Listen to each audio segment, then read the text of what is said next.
João, capítulo 12. Maria unge com unguento os pés de Jesus. Foi, pois, Jesus 6 dias antes da Páscoa a Betânia, onde estava Lázaro, o que falecera, e a quem ressuscitara dos mortos. Fizeram-lhe, pois, ali uma ceia, e Marta servia, e Lázaro era um dos que estavam à mesa com ele. Então Maria, tomando uma libra de unguento de nardo puro, de muito preço, ungiu os pés de Jesus e enxugou-lhe os pés com os seus cabelos, e encheu-se a casa do cheiro do unguento. Então um dos seus discípulos, Judas Iscariotes, filho de Simão, o que havia de traí-lo, disse: "Por que não se vendeu este unguento por 300 dinheiros e não se deu aos pobres?" Ora, ele disse isso não pelo cuidado que tivesse dos pobres, mas porque era ladrão e tinha a bolsa e tirava o que ali se lançava. Disse, pois, Jesus: "Deixai-a.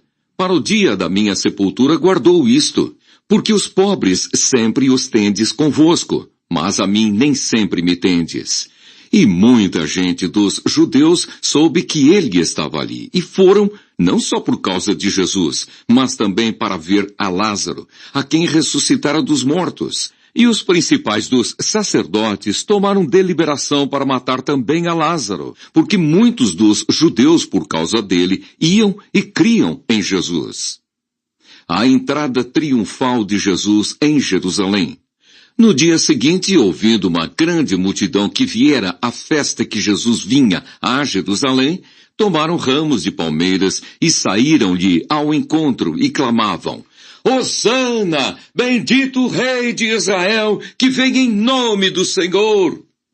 E achou Jesus um jumentinho e assentou-se sobre ele, como está escrito: "Não temas, ó filha de Sião. Eis que o teu rei vem assentado sobre o filho de uma jumenta."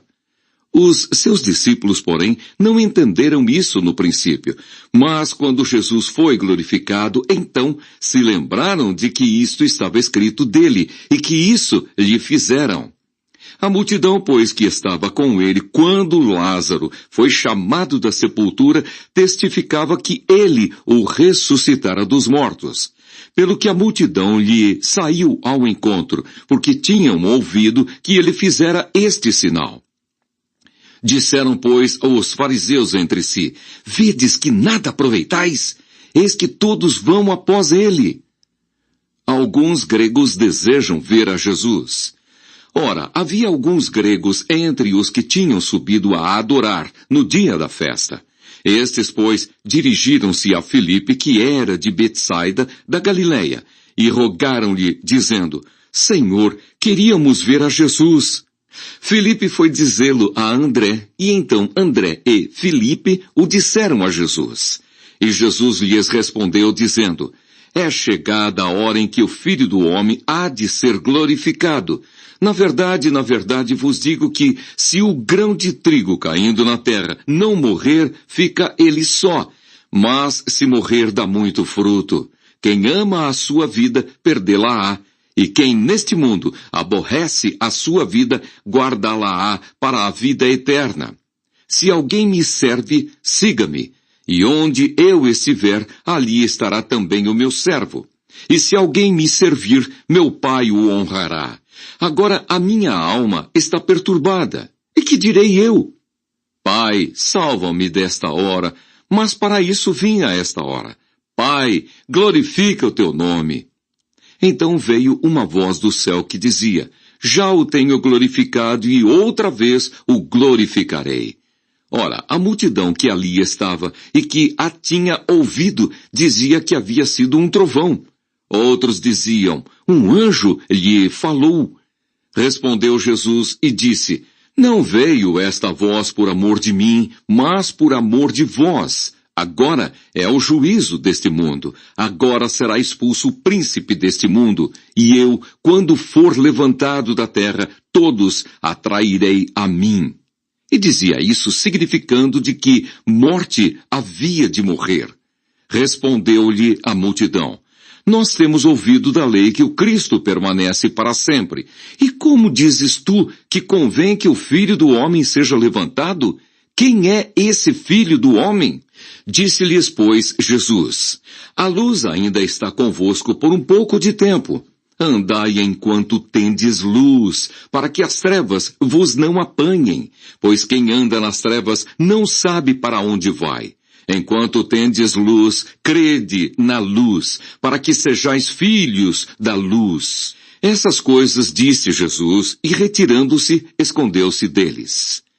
E ainda que tivesse feito tantos sinais diante deles, não criam nele, para que se cumprisse a palavra do profeta Isaías, que diz: Senhor, quem creu na nossa pregação? E a quem foi revelado o braço do Senhor? Por isso, não podiam crer pelo que Isaías disse outra vez: cegou-lhes os olhos e endureceu-lhes o coração, a fim de que não vejam com os olhos e compreendam no coração e se convertam, e eu os cure. Isaías disse isso quando viu a sua glória e falou dele. Apesar de tudo, até muitos dos principais creram nele, mas não o confessavam por causa dos fariseus, para não serem expulsos da sinagoga, porque amavam mais a glória dos homens do que a glória de Deus. E Jesus clamou e disse: quem crê em mim, crê não em mim, mas naquele que me enviou. E quem me vê a mim, vê aquele que me enviou. Eu sou a luz que vim ao mundo, para que todo aquele que crê em mim não permaneça nas trevas. E se alguém ouvir as minhas palavras e não crer, eu não o julgo, porque eu vim não para julgar o mundo, mas para salvar o mundo. Quem me rejeitar a mim e não receber as minhas palavras, já tem quem o julgue.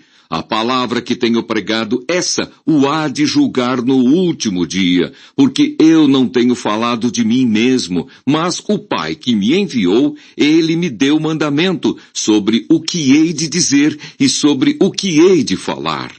E sei que o seu mandamento é a vida eterna. Portanto, o que eu falo, falo-o como o Pai mo tem dito.